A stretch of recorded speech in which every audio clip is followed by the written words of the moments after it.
Alright guys, so in regards to the whole transgender thing, if you're above the age of 18, you can do whatever you want. You can do whatever your heart desires. However, in regards to disclosing your status as either a trans individual or a biological individual of whichever sex that you identify as to a person who you are interested in engaging in romantic activities with, if you are even thinking about lying to the individual that you are getting intimate with, let me just share two stories with you that will change your mind real quick. The first story, which is a lot tamer than the second story, just happened a couple of days ago, where a Florida cop named Daniel Chala, I believe, got drunk and brought what he thought to be a biological female to his room with her, and upon discovering that this woman was not a biological woman, he kind of crashed out a little bit. Now, the funniest part about this whole interaction, which I can actually laugh at this one since nobody was actually gravely injured. The funniest part about this interaction is the fact that, during the questioning about the police, Daniel Chala, not even trying to like say, oh, I didn't do anything violent or anything. He's just trying to clear himself with any, alleged or even the thought of him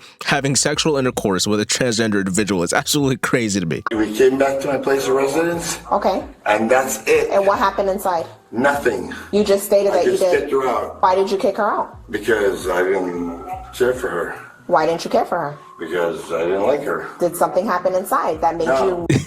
He's not even worried about catching charges. He just doesn't want you to think that he's gay. But nonetheless, the more important part of Daniel Chala's story is that it all ended with all of Daniel Chala's charges being dismissed. Now let's move on to the second story, which ends a lot worse than the first one. Our second story takes place a couple of years back. We start off with a freshman linebacker named Isi Etute from Virginia Tech in 2021. Isi Etute matched with an alleged woman named Angie Renee on Twitter, believing that they were a biological woman. Etute visited Angie's apartment in Blacksburg, Virginia on April 10th for a sexual encounter, which I'm trying to describe this in a PG fashion. Basically, it involved sexual behavior, which did not involve Etute confirming Angie Renee's biological gender. However, later on, Isi Etute thought to himself, that kind of seems like a man. So he returned to Angie Renee's apartment on May 31st to confirm whether or not it was a biological woman. Unfortunately, Isi Etute's suspicions were confirmed, and he discovered that Angie was actually Jerry Paul Smith, a 40-year-old man. Long story short, Etute confronted Jerry. They got into a little bit of scuffle.